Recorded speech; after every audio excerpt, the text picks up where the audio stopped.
এই মুহূৰ্তত জনাই আছো এটা ব্ৰেকিং নিউজ নুমলীগড়ৰ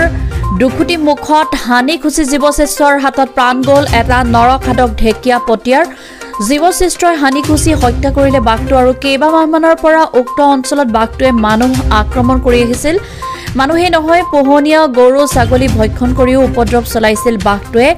কিছুদিন পূৰ্বে এই বাঘটোৱে বুধে চাপৰিত এজন লোকক আক্ৰমণ কৰি ভক্ষণ কৰাৰ সন্দেহ কৰিছে ৰাইজে ফলত অতিষ্ঠ হৈ পৰিছিল স্থানীয় ৰাইজ আৰু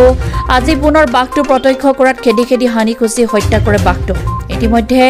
ঘটনাস্থলীত দণ্ডাধীশ গোলাঘাট জিলা ডিএফঅ'ৰ লগতে বন বিভাগৰ এটি দল উপস্থিত হয় বাঘটো উদ্ধাৰ কৰি তদন্ত আৰম্ভ কৰিছে ক্ষুভিত ৰাইজে বাঘটো আগভৰি দুখন নেজ আৰু হাত আদি কাটি লৈ যায়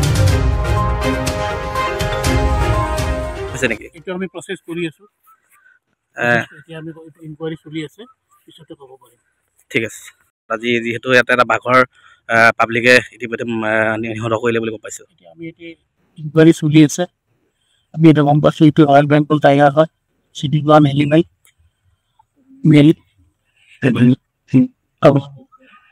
প্ৰচেছখিনি আমি এতিয়া আৰম্ভ কৰিছোঁ বা এতিয়া ডেডবডি ৰিকভাৰ কৰাত দি দিছে আৰু পিছত আমি সেইখিনি আমি সম্পূৰ্ণভাৱে ভূমি ইনকুৱাৰী কৰি কণ্টিনিউ কৰি জনাম ইতিমধ্যে আমি যোগাযোগ কৰিছিলোঁ WTIৰ লগত আহি পোৱা আজি ৰাস্তাত এখন টেংকুলাইজ বাঘটো খবৰ পোৱাৰ পিছত টেংকুলাইজ পাই প্ৰথম লগা হয়নি আজি আচলতে যিটো ঘটনা ঘটি গ'ল যিটো একচুৱেলি বাঘ আমি সংৰক্ষণ কৰিব লাগে কিন্তু আটাইতকৈ ডাঙৰ কথা হ'ল কি আমাৰ ফৰেষ্ট এটা অসম চৰকাৰৰ আটাইতকৈ ডাঙৰ ব্যাগুম এটা বিভাগ আছে এই বিভাগটোৰ গাফিলতিৰ কাৰণে আজি এটা যিটো বাঘ আমি সংৰক্ষণ কৰিব লাগে বাঘটো আজি মৃত্যুবৰণ কৰিছে আৰু আমি একচুৱেলি জাতীয় সংগঠন হিচাপে আমি কেইবাবাৰো আমি গৈছোঁ গোলাঘাট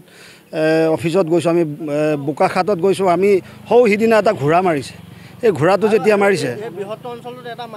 আৰু এই বৃহত্তৰ অঞ্চলটোত চেলেগাঁৱত এটা মানুহ মাৰিছে তাৰ পাছৰ পৰাই আমি ফৰেষ্ট ডিপাৰ্টমেণ্টত যোগাযোগ কৰিছোঁ কিন্তু ফৰেষ্ট ডিপাৰ্টমেণ্টে কোনো ধৰণৰ তেখেতসকলে যেনেধৰণে গুৰুত্ব দিব লাগিছিলে তেনেধৰণে গুৰুত্ব নিদিলে আৰু আমি এইটো একচুৱেলি যোগাযোগো কৰিছোঁ আমাৰ জাতীয় সংগঠনৰ কেন্দ্ৰীয় সমিতিৰ ভাইচ প্ৰেচিডেণ্ট আমাৰ ৰাহুল লোহিঙে তেখেতে যোগাযোগ কৰিছে যে বাঘটো এনেকুৱা জেগাত আছে গতিকে টেংকুলাইজ কৰি পেলাই তেখেতক সেইটো নিব পৰা যায় নেকি কিন্তু তেখেতসকলে কিন্তু কোনো ধৰণৰ মাত্ৰ 4জন আহিছে ফৰেষ্ট ডিপাৰ্টমেণ্টৰ মাত্ৰ 4জন কনিষ্টবল আহিছে এতিয়া মৃত্যু হোৱাৰ পাছত ইমান পুলিচ প্ৰশাসনৰ পৰা ধৰি পেলাই ফৰেষ্ট ডিপাৰ্টমেণ্ট আহি কি কৰিব এতিয়া কি কৰিব কৰাৰ কি অৰ্থ আছে এতিয়া কাৰণ যিহেতু এটা জীৱন নষ্ট হৈ গ'ল এইকাৰণে আমি এটা দাবী কৰিছোঁ ইয়াৰ কাৰণে আটাইতকৈ জগৰীয়া হৈছে আমাৰ ফৰেষ্ট ডিপাৰ্টমেণ্ট আৰু একচুৱেলি এইকেইজনৰ ওপৰত এটা একশ্যন হ'ব লাগে তেখেতসকলক অসম চৰকাৰৰ এটা ফৰেষ্ট ডিপাৰ্টমেণ্ট তেখেতসকলৰ ওপৰত এটা বিহিত ব্যৱস্থা গ্ৰহণ কৰিব লাগে নুমলীগড়ৰ পৰা ইয়ালৈ মাত্ৰ 10 বা 15 কিলোমিটাৰ বা খুব বেছি 15 কিলোমিটাৰ এই 15 কিলোমিটাৰত এনেকুৱা এটা বাঘ আজি মৃত্যুবৰণ কৰিছে তাতকৈ আৰু দুখজনক কথাই ক'ব নোৱাৰে তেতিয়ালৈ অহা নাই মই প্ৰথম গৈ যেতিয়া স্পৰ্টত পাইছোঁ খোজ মেটগাঁও বালিগাঁৱৰ মাথাউৰি বাহিৰেদি তেতিয়া প্ৰথম মই ফোন কৰিছোঁ ভক্তে কেম্পলৈ শান্তিৰাম বড়ি বোলা যিজন ফৰেষ্টাৰ তেখেতে ক'লে যে এটাই বাঘ নহয় বহুত বাঘ আছে আমাৰ বৰ্তমান কেম্পৰ কাষেদি এটা বাঘ ৰাতিপুৱা আহি খোজৰ স্পট পাইছোঁ বোলে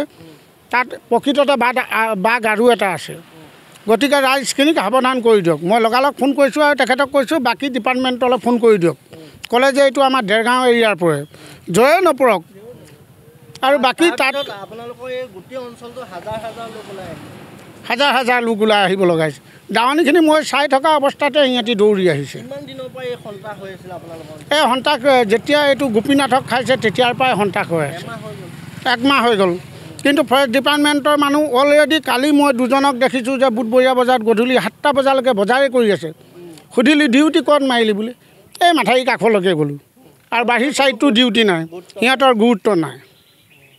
মই ইমানকে ক'লোঁ আৰু